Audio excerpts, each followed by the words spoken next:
범하거든 가서 너와 그 사람과만 상대하여 권고하라.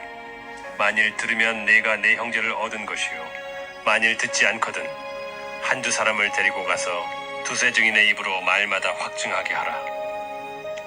만일 그들의 말도 듣지 않거든 교회의 말하고 교회의 말도 듣지 않거든 이방인과 세리와 같이 여기라. 진실로 너희에게 이르노니 무엇이든지 너희가 땅에서 매면 하늘에서도 매일 것이요 무엇이든지 땅에서 풀면 하늘에서도 풀리리라. 진실로 다시 너희에게 이르노니 너희 중에 두 사람이 땅에서 합심하여 무엇이든지 구하면 하늘에 계신 내 아버지께서 그들을 위하여 이루게 하시리라. 두세 사람이 내 이름으로 모인 곳에는 나도 그들 중에 있느니라. 할렐루야. 오늘도 크신 은혜 받으시기 바랍니다. 예수님께서 하신 여러 말씀 그 권고 중에 특히 용서하라는 말씀이 많이 있습니다. 저도 성경을 읽으면서 제일 제가 힘든 부분은 용서라는 단어가 나왔을 때 예수님께서 용서하라. 내가 너희를 용서한 것 같이 너희도 용서하라. 이렇게 계속 주님 가르쳐 주신 기도에서도 우리가 우리에게 죄 지은 자를 사하여 준 것 같이 우리 죄를 사하여 주옵시고, 이 부분만 오면은 참 저도 예전에는 너무 힘들었습니다. 지금도 완전히 그 단어에서 자유를 얻은 건 아닙니다. 왜냐하면 아직까지도 다 용서한 줄 알았는데 갑자기 어느 때 또 생각나는 그런 것들이 있을 때마다 몹시 마음이 힘들고 괴롭지요. 성령 충만할 때는 다 용서된 것 같은데 어느 날 갑자기 왠지 조금 성령 충만하지 않은 것 같고 왠지 마음이 그럴 때가 있습니다. 그럴 때는 용서가 된 줄 알았더니 하나부터 열까지 전부 생각나서 내 마음이 고통스러울 때 용서를 내가 해야 될 그 사람이 미워서 고통스러운 것보다도 용서하지 못하고 미워하는 그 마음이 또 고통스러운 것이에요. 그래서 결국은 하나님은 우리를 위해서 용서하라고 하신 것이로구나, 이것을 나중에는 깨닫게 되는 것이죠.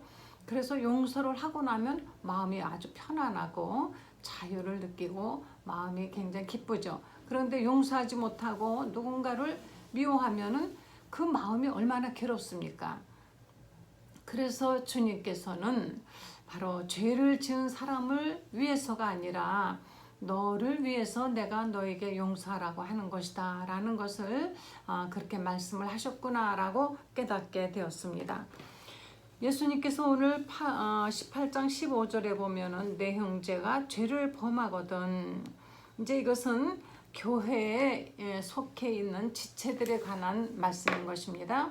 우리는 교회에 속한 지체가 아닌 모든 사람들을 용서를 해야만이 되는데, 여기서 특히 여기서 형제라고 하는 것은 피를 나는 형제 자매를 말하는 것보다는 예수님 안에서 교회의 한 지체가 된 예수님의 몸과 피를 같이 나누어 가진 우리 주 안에서 형제 자매 된 사람들, 그 사람들을 말씀하고 계시는 것입니다.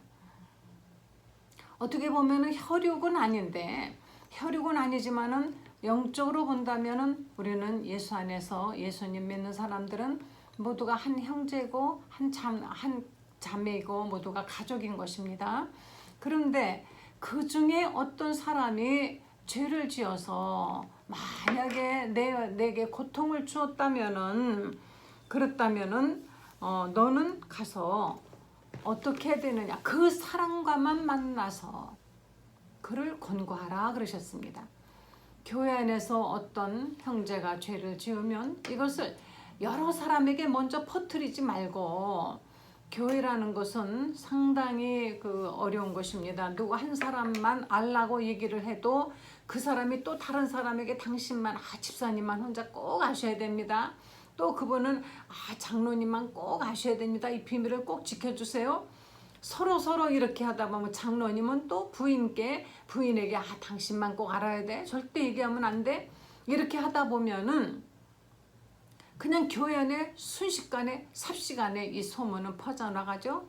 이 교회에서 저 교회로, 저 교회에서 이 교회로. 그래서 이 교회에서 형제가 죄를 지었을 때 예수님께서는 우선은 그 사람과만, 다시 말하면 단둘이 만나라 그랬습니다. 그런데 어디 우리 교회 다니는 분들은 그렇지 않죠?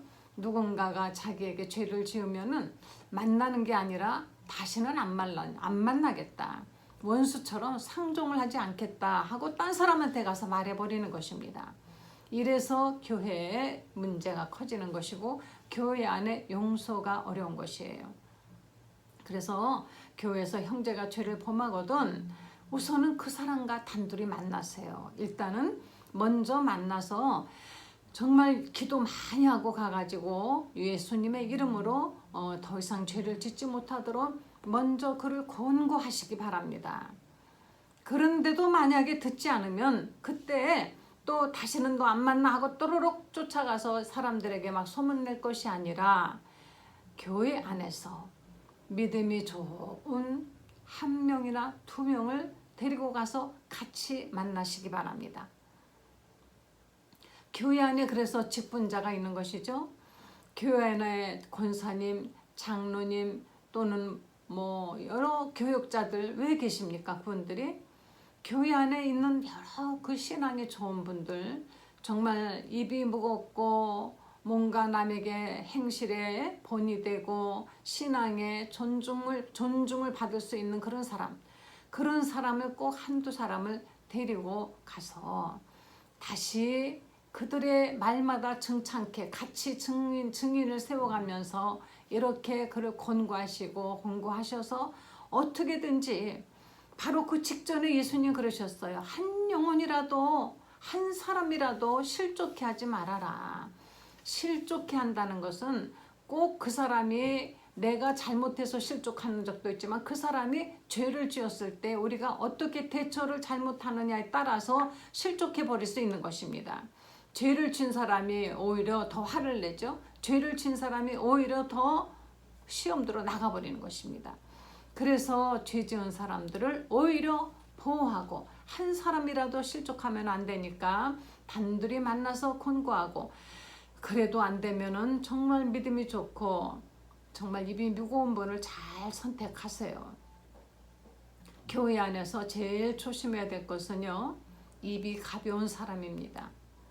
도무지 만나면은 가만히 들어보세요. 남의 말을 자꾸 하는 사람은 안 만나시는 것이 좋습니다.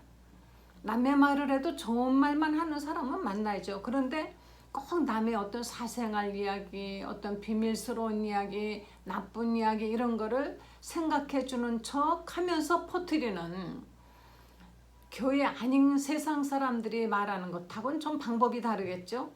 생각해 주는 것처럼 아주 안 됐다는 듯이 기도를 해줘야 되겠다는 듯이 이러면서 그 사람의 비밀스러운 것을 퍼뜨리는 결과를 만들어내는 그런 수다쟁이. 그래서 잠언서에도 이 집 저 집 다니면서 남의 험담을 하는 사람을 상대하지 말라 그랬습니다. 이 집 저 집 돌아다니면서 남의 말을 하는 여자하고는 만나지 말라. 교회에서 이와 같이 죄를 지은 사람은 한두 명 정말 신앙이 좋은 분을 데리고 가서 얘기를 해봐야 되는 것입니다. 끝까지 노력을 해봐야죠. 그래도 만약에 그가 듣지 않는다면은 그 죄가 무슨 죄인지 모르지만 어찌되었건 죄의 정말 그 종류는 너무 많죠. 그러면 그때는 할 수 없이 교회에 말하라. 교회에 말하라는 것은 목사님과 그 교회의 모든 그 신앙의 본이 되는 이런 그 교회 단체 얘기를 해서라도 그가 더 이상은 하나님께 죄를 짓지 못하도록. 그럼 여기에서 말하라는 것은 교회에 말하라는 것 보니까는 이것은 어떤 개인적인 내 마음을 아프게 하고 나의 어떤 개인적인 어떤 문제를 이 사람이 고통스럽게 이걸 말하는 것이 아닌 것이죠. 바로 이것은 하나님의 일에 대적한 사단적이고 교회의 명예를 실추시키는 이런 죄를 지은 사람은 그런 사람은 바로 교회가 심판할 수 있는 것입니다. 예수님께서는 베드로에게 바요나시모나 내가 복이 있도다 이것을 너에게 알게 한 이는 하나 되신 하나님 아버지의 성령이니라 하시면서 내가 바로 이 반석 위에 내 교회를 세우리니 이 바로 반석 위에 교회를 세우겠다고 하시고 그리고 내가 천국 열쇠를 주겠다고 하셨습니다. 그 교회에는 천국의 열쇠가 있어서 교회가 닫으면은 아무도 열 수가 없고 교회가 열면은 아무도 닫을 수가 없다. 교회에 천국을 열고 닫을 수 있는 권세를 부여하신 것입니다. 우리는 지금 다니고 있는 교회가 어떤 곳입니까? 교회가 어떤 곳이라고 생각하십니까? 모여서 예배드리고 모임 갖고 밥 먹고 커피 마시고 자선 바자회나 하고 뭐 이런 곳인가요? 교회가 어떤 곳입니까? 교회는 하나님이 통치하시는 곳, 하나님의 성령이 지배하시는 곳, 하나님의 말씀을 가르치고 하나님의 복음을 선포하는 곳입니다. 하나님의 일을 하는 주님의 몸이라 그랬습니다. 그래서 교회는 바로 예수님의 권세가 있는 예수님의 몸 대신 세워진 기관이 바로 교회인 것이에요. 그래서 교회는 예수님의 그 권세가 있는 것입니다. 오늘날 교회에서 과연 예수님의 권세가 있습니까? 예수님의 사랑이 있습니까? 예수님의 말씀만 전해지고 있습니까? 교회 가니까 예수는 안 보이고 사람만 보여요. 유명한 사람, 부자인 사람, 뭐 하여튼 이렇게 내가 꼭 눈도장을 찍어야 될 사람, 어느 교회 가면은 꼭 눈도장을 찍기 위해서 교회 다니는 분들이 많이 있습니다. 왜? 거기에 높은 분들이 온다고 해요. 또 유명한 연예인이 다니니까 그 얼굴 보려고 뭐 그 교회에 막 굉장히 많은 사람들이 왔다 이런 이야기도 있습니다. 선거철이 되면은 교회에 많은 사람들이 정치인들이 찾아옵니다. 왜? 그들에게 바로 눈도장 찍히려고. 교회에 예수님을 만나러 가야 되는 것이고 교회는 예수님이 있어야 되고 예수님의 냄새가 나야 되고 예수님의 일을 해야 되고 예수님의 권세가 있어야만이 되는 것인데 교회에서 예수님을 찾기가 힘들 뿐더러 예수님의 권세가 실종이 되었습니다.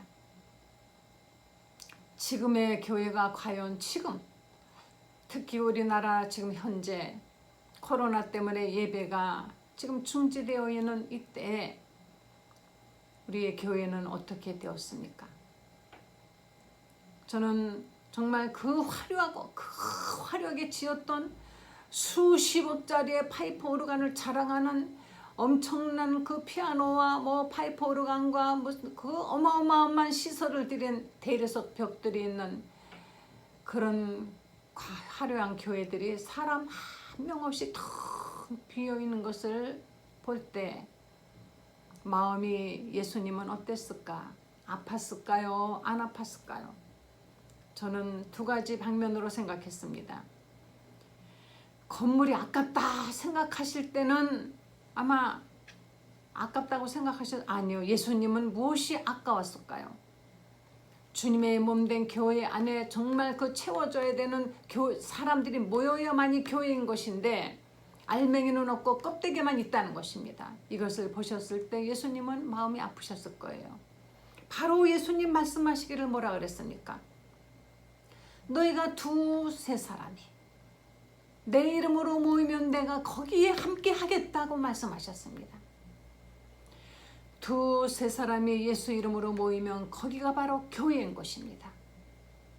그렇다고 그저 집에서 자기들끼리 예배 드린다고 거기가 교회라는 뜻은 아니에요. 물론 어쩔 수 없이 그렇게 모여서 예수 이름으로 기도해도 거기에 주님이 함께 하시지만 교회는 분명히 주님이 세우신 지도자가 있어야 되는 것이며 그 목사님이죠. 목사님이 있어야 되는 것이며 거기에 축도를 할 수 있는 주의 중에 축도가 있어야 되는 것이며 거기에 하나님의 말씀이 선포되어야만이 되는 것이고 봉사가 있어야만이 되는 것입니다.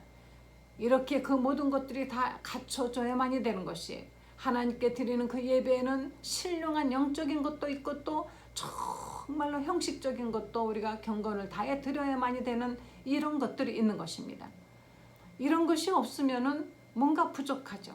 집에서 식구끼리 모여서 그냥 비디오 같은 거 보고 그냥 핸드폰 들여다보고 그러다 꾸벅꾸벅 앉아있다가 마는 것 뭔가 잘못됐죠. 교회에서 요즘은 헌금도 그래서 온라인으로 받습니다. 너무 변해도 너무 많이 변해버린 온라인으로 할머니 할아버지들은 온라인 쓸 줄을 온라인 입금을 할 줄을 모른대요. 구겨질까봐 청경책 속에 펴서 잘 펴가지고 그걸 정성스럽게 모았다가 봉투에 넣어서 교회 가지고 와서 두 손으로 헌금께 드리는 이러한 그런 어떤 정성이 요즘은 없습니다. 이제 금액이 뭐 얼마냐가 이제 중요한 건지, 이제 정말 우리는 헌금에 대한 어떤 그런 의도 많이 사라졌습니다. 이럴 때 교회는 점점 그 권세를 잃어버리고 교회는 품위를 잃어버리는 것입니다. 예수님께서 그러나 교회에 이같이 권세를 주었으니 두세 사람이 모인 곳에 내가 너희와 함께 하겠다고 하셨는데, 그 말씀 전에 뭐 형제가 죄를 지으면은 교회에 말하라. 이 교회에 주어진 이 엄청난 권세를 교회는 지금 제대로 사용하고 있는지 모르겠습니다. 교회가 크면은 커서 무엇이 좋습니까? 작으면 작아서 무엇을 못한단 말입니까? 크다고 무엇이나 할 수 있는 것이 아니고 작다고 무엇을 못하는 것은 아닌 것입니다. 교회가 많은 수만 명의 교인이 모이는 큰 집단이라고 해서 큰 교회가 아닌 것입니다. 작은 교회라도 몇 명의 교인이라도 거기에 참된 주님의 몸된 교회로서의 기능을 다하고 하나님이 함께 하신다면 그 교회는 권세 있는 교회인 것입니다. 작은 교회라 할지라도 작은 교회라고 없이 여기시면 안 됩니다. 큰 교회라고 무조건 큰 교회 목사님은 마치 막 신대접 하듯 하는데요. 신처럼 무슨 죄를 지어도 괜찮아 하고 그냥 넘어가는 그런 교회도 다 봤습니다. 이건 분명코 잘못되었습니다. 교회는 판단할 권세가 있습니다. 이 사람이 죄인이다 아니다.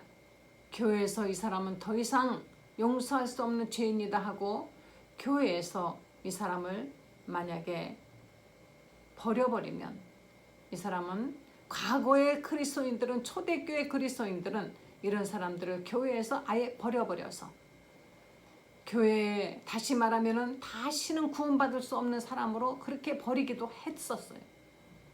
지금은 그러나 교회에서 그렇게 하지 않습니다. 왜? 한 사람이라도 귀하다는 것 때문에. 그러나 교회에서 분명히 교회를 대적하며 사단적이며 하나님의 성령을 해방하는 사람이라면은 교회는 그 권세의 칼을 휘둘러야만이 되는 것입니다.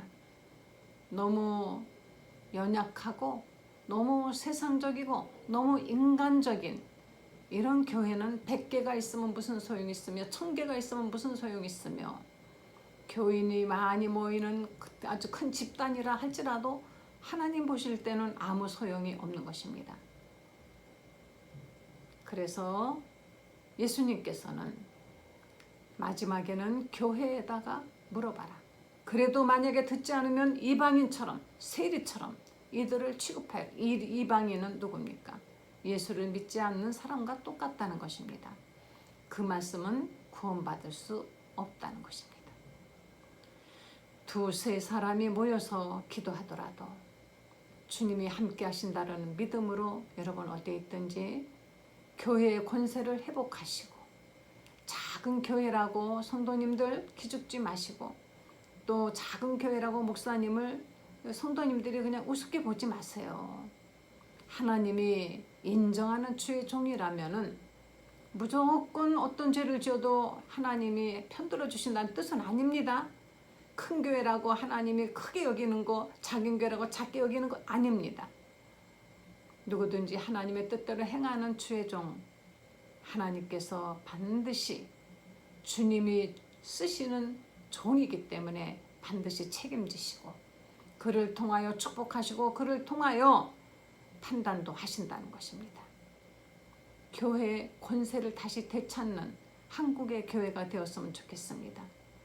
몇십 년 전에 한국의 교회처럼 다시 성령 충만하고 순수하고 열렬히 부르짖고 사랑이 많은 뜨거운 교회가 되었으면 너무나 좋겠습니다.